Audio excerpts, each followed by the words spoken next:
जय जगन्नाथ श्रोता बंधु सार्थक भागवतर आलोचनार परिसर को आपण मानक स्वागत। श्रोता बंधु आज आम श्रवण करवा सार्थक भागवतर भाग 7 को पूर्व अध्याय आम आलोचना करथिले जे किभली भावरे आम भगवान को पूजा करवा दरकार, भगवानंकर नाम को कीर्तन करवा दरकार, भगवानंकर नाम को श्रवण करवा दरकार। आउ जो माने भगवानंकर नाम को गायन करती नहीं, पठन करती नहीं, श्रवण करती नहीं, कीर्तन करती नहीं, ए संसार से मानकर शरीरटा पत्थर सदृश हो जाए। तेणु कहले रसना सापिनी बदन बिल अरे जेल पई हरि नाम तुलसी प्रेम तेरा ताहि विधाता बाम। जो माने ए संसार रे जन्म लाभ करी सुंदर शरीर नहीं संसार को आसी भगवानकर नामटा टिके मुखरे उच्चारण करती नहीं, भगवानकर नाम को कीर्तन करती नहीं, भगवानकर कथा को श्रवण करती नहीं, साप बिड़ा सदृश से मानकर मुखटा हो जाए थाए, आउ से मानकर ए शरीरटा पाषाण सदृश हो जाए थाए।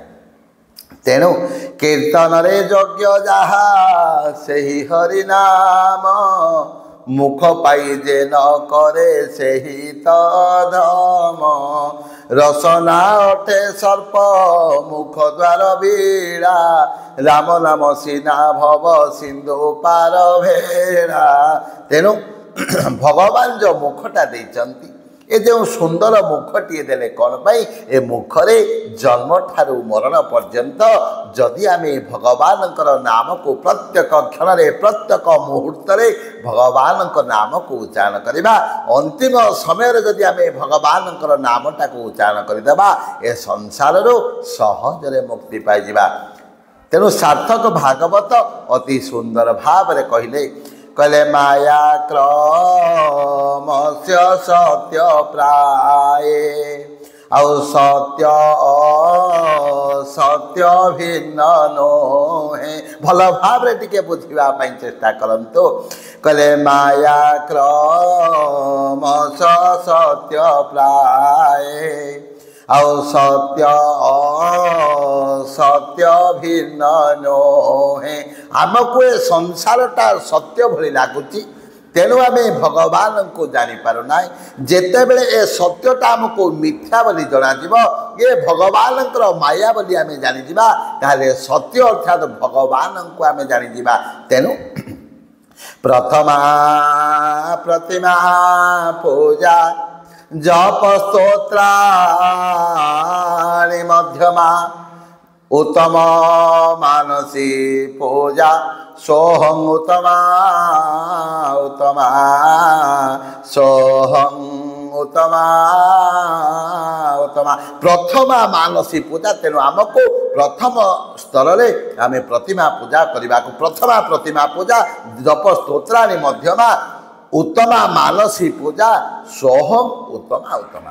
तेणु आमको कौन करने पड़ो, मानसिक स्तर में पूजा करने को पड़ो, प्रतिमा पूजा करने को पड़ो, जप करने को पड़ो। केते समय पर्यंत ना जेते समय पर्यंत ए मायाटा को जना आम जानीपारिना, ए मायाटा माया बोली प्रमाणित होना सेते समय पर्यंत आमको यह प्रतिनीति प्रतिदिन करने को पड़ो। तेणु शास्त्रकार कहती एवत करिव धारण आउ एमंत करिव धारण जावत न घटे मरण।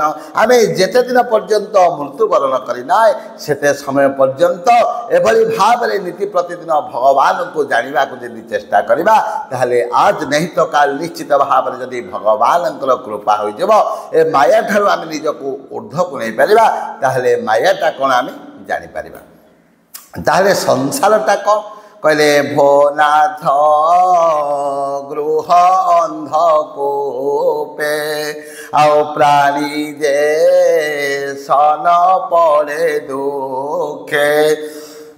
ताहले संसार रे जदि सुख थाए कियत समय पाई किछि क्षण पाई सुख थाए घर मध्य जदि सुख थाए कियत समय पाई किछि समय पाई सुख थाए किंतु पश्चात पदरे निश्चित भाव में मनुष्य को दुख ही दुख आसी एक कथा मु कहना एक कथा भागवत कहते कहले भो नाथ गृह अंधकूपे प्राणी पड़ती घोर दुखे तेणु ए संसार मध्य रही सुधा पद्मपत्र पोखरी रहा भली अर्थात पद्म पत्र पोखरी भितर थाए किंतु जेते बेले से पत्रटी को पानी भितर बाहर कर दि जाए तार कौन सी पटरे पानी बुंदाटीए लगी न थाए ठीक से भली भाव आम संसार में रही सुधा आम घरे रोते सुधा ओतपोत भाव जड़ित न ओतपोत भाव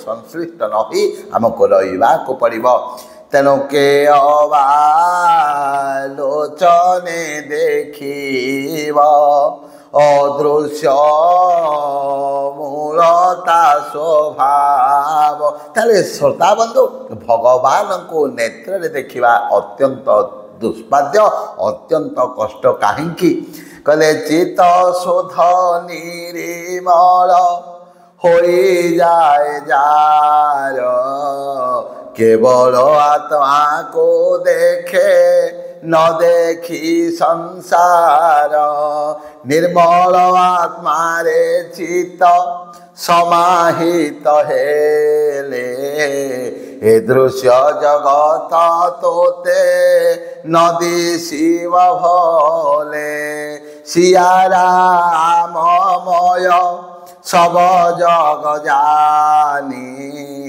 करहु प्रणाम जो ओरी जुग पानी आम जानीचे जे भगवान जड़ चेतन स्थावर अस्थावर सबु जगार संपूर्ण भाव में विद्यमान होइचंती किंतु भगवान सत्ता को जानापी चित्त शुद्ध निर्मल ए चित्तटा जिते शुद्ध निर्मल पवित्र हो चित्त शुद्ध निर्मल हो जाए जार केवल आत्मा को देखे न देखी संसार यही जीव सबु बेले चाहे निरंतर भाव में चाहे सबु बेले चेष्टा करे जे शिवं पाखे पहुँचापी किंतु मन एभली भाव में आमर निज आयतर ना निज कंट्रोल ना सब बेले मन को आम कंट्रोल जदि करें कौन हम सहजरे धीरे धीरे धीरे धीरे आम समाधि आड़ को जापर भगवान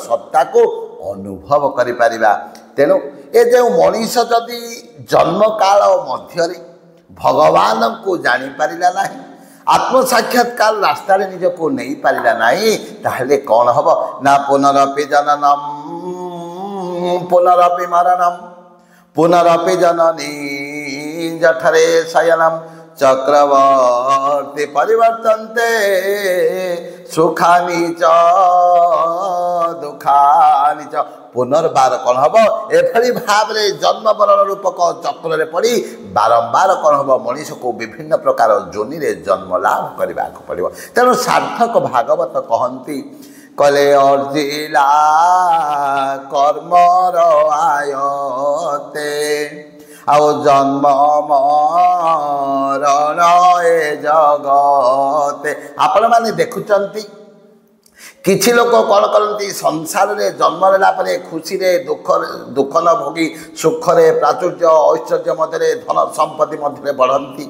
आउ किछि लोक कौन करती जीवन तमा भल कर्म कले सुधा बहु दुख कष्ट दे जीवन को अतिक्रांत करने को पड़े कहीं ना जन्म जन्मांतर कर्मर फल आज आमको भोग करने को पड़ुछि भल कर्मर फलस्वरूप शुभ कर्मर फलस्वरूप आमको सुख शांति आनंद प्राचुर्य ऐश्वर्य प्राप्ति होता है एवं खराब कर्मर फलस्वरूप आमको दुख कष्ट दरिद्रता आदि भोग करने को पड़ता है तेणु शास्त्रकार कहती कले अर्जिला कर्मर आयते जन्म मरण କାରଣ ଏ ଜଗତେ। ଆଉ ଯେତେବେଳେ ଆମର କର୍ମର ଫଳ ଭୋଗ ସରିଯାଏ ମଣିଷ କ'ଣ କରେ, ଏଇ ସଂସାର ଛାଡ଼ି ଚାଲିଯିବାକୁ ପଡ଼ିଥାଏ ଏବଂ କର୍ମର ଫଳ ଭୋଗ କରିବା ପାଇଁ ମଣିଷ କ'ଣ କରେ, ଏ ସଂସାରକୁ ଆସିଥାଏ।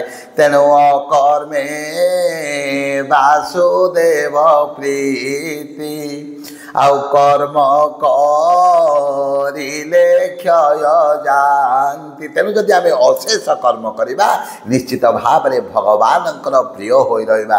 ତେଣୁ ମଣିଷ କ'ଣ କରେ, ସଂସାରରେ ଯାହା କିଛି କରେ ଅନ୍ୟ ପାଇଁ କରେ, କିନ୍ତୁ ନିଜ ପାଇଁ ଅର୍ଥାତ୍ ଆତ୍ମାର ଗତିକୁ କେବେ ମଧ୍ୟ ଚିନ୍ତା କରେ ନାହିଁ। ଆତ୍ମାକୁ କିଭଳି ଭାବରେ ମୁକ୍ତି ଦେବ ସେହି କଥାକୁ କେବେ ମଧ୍ୟ ବିଚାର କରେ ନାହିଁ। ତେଣୁ ଶାସ୍ତ୍ରକାର କହୁଛନ୍ତି, କଲେ ଆତ୍ମାର ଗତି ନ ଜାଣଇ, ଏ ଦୁଃଖ ସୁଖ ମୁଁ ଜାଣଇ। ଭାଗବତକାର କହିଲେ, କଲେ ଆତ୍ମାର ଶରୀର ଧାରଣ, ଅଜ୍ଞାନ ଏହାର କାରଣ, ମତ୍ୟମଣ୍ଡଳେ ଦେହ ବହି, ଯାହାର ଆତ୍ମଜ୍ଞାନ ନାହିଁ, ତାର ଜୀବନ କାରଣ। ଏବେ ହୋ ସାବଧାନେ ଶୁଣ। କ'ଣ ସାବଧାନେ ଶୁଣିବା ନା, ମତ୍ୟମଣ୍ଡଳେ ଦେହ ବହି, ଦେବତା ହୋଇଲେ ମରଇ। ତେଣୁ ସୁଜନେ ଗୋବିନ୍ଦର ପାଦେ, ଚିତ୍ତକୁ ଲଗାଓ ଆନନ୍ଦେ।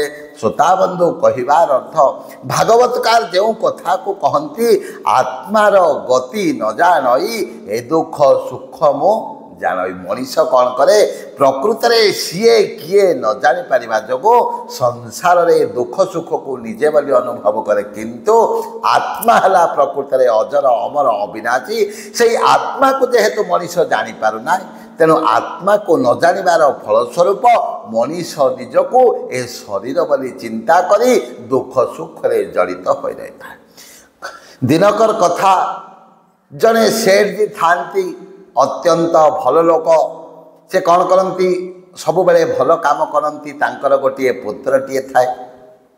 ମୁଁ ତ ଆପଣମାନଙ୍କୁ ବହୁତ ଥର କହେ ଯେ ସବୁବେଳେ ସବୁ କଥା ସମାନ ରହେ ନା। କାହିଁକି, ରାସ୍ତାରେ ଯେଭଳି ଭାବରେ ଗୋଟିଏ ଯାନଟିଏ କିମ୍ବା ସାଇକେଲଟି କିମ୍ବା ଗାଡ଼ିଟିଏ ଗଲେ ତାକୁ ଖାଲ ଢିପ ଦେଇ ଆଗକୁ ଆଗକୁ ଅଗ୍ରସର ହେବାକୁ ପଡ଼ିଥାଏ, ଠିକ୍ ସେହିଭଳି ଭାବରେ ମଣିଷ ଜୀବନର କର୍ମର ଫଳସ୍ୱରୂପ ତାକୁ ସୁଖ ଶାନ୍ତି ଦୁଃଖ ସୁଖ ଆଦି ଭୋଗ କରିବାକୁ ପଡ଼ିବ। କାହିଁକି, ମଣିଷର ଭଲ କର୍ମର ଫଳସ୍ୱରୂପ ତାକୁ ସୁଖ ମିଳିବ ଏବଂ ମଣିଷର ଖରାପ କର୍ମର ଫଳସ୍ୱରୂପ ତାକୁ ଦୁଃଖ ଭୋଗ କରିବାକୁ ପଡ଼ିବ। ଏଥିରେ ତିଳେ ମାତ୍ର ସନ୍ଦେହ ନାହିଁ। ତେଣୁ ଯେଉଁ ସେଠଜୀ ଜଣକ ଥିଲେ, ତାଙ୍କର ଗୋଟିଏ ଭଲ ସୁନ୍ଦରିଆ ପୁଅଟିଏ ଥାଏ।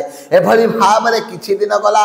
ଏଇ ସେଠଜୀଙ୍କର ତ ଧନ ଧାନ୍ୟ ଗୋପ ଲକ୍ଷ୍ମୀ କେଉଁଥିରେ ଅଭାବ ନଥାଏ, ପ୍ରାଚୁର୍ଯ୍ୟ ଐଶ୍ୱର୍ଯ୍ୟ ଘରେ ଭରପୁର ହୋଇ ରହିଥାଏ। ତେଣୁ ଅତି ଆନନ୍ଦରେ ସେ ଦିନ କାଳତିପାତ କରନ୍ତି।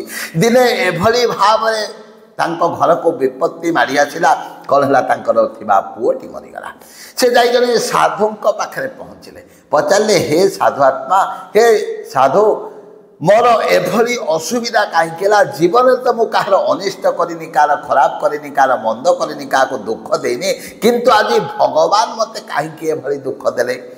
ମୋର ହଠାତ୍ ପୁଅଟି ମରିଗଲା। ସେହି ସମୟରେ ସାଧୁ ଅନେକ ଚିନ୍ତା କରି କହିଲେ ସେଠଜୀକୁ, ଯେତେ ଦିନ ପର୍ଯ୍ୟନ୍ତ ତୁମ ଜୀବନର ଭଲ କର୍ମ ଥିଲା, ତୁମେ କ'ଣ କଲ, ଜନ୍ମ ଜନ୍ମାନ୍ତର କର୍ମର ଫଳ ଭୋଗ କରିବାକୁ ମଣିଷକୁ ପଡ଼ୁଛି ନା। ତେଣୁ ଭଲ କର୍ମର ଫଳସ୍ୱରୂପ ତୁମେ ସୁଖ ଶାନ୍ତିରେ ଥିଲ, କିନ୍ତୁ ଯେତେବେଳେ ତୁମ ଜୀବନରେ ଖରାପ କର୍ମର ଫଳ ପ୍ରଭାବ ଭୋଗ କରିବାକୁ ପଡ଼ିଲା, ହଠାତ୍ ତୁମ ପୁଅଟି ମରିଗଲା ଏବଂ ସେହି ଖରାପ କର୍ମର ଫଳ ଯୋଗୁଁ ତୁମ ପୁଅଟି ଆଜି ମରିଯାଇଛି।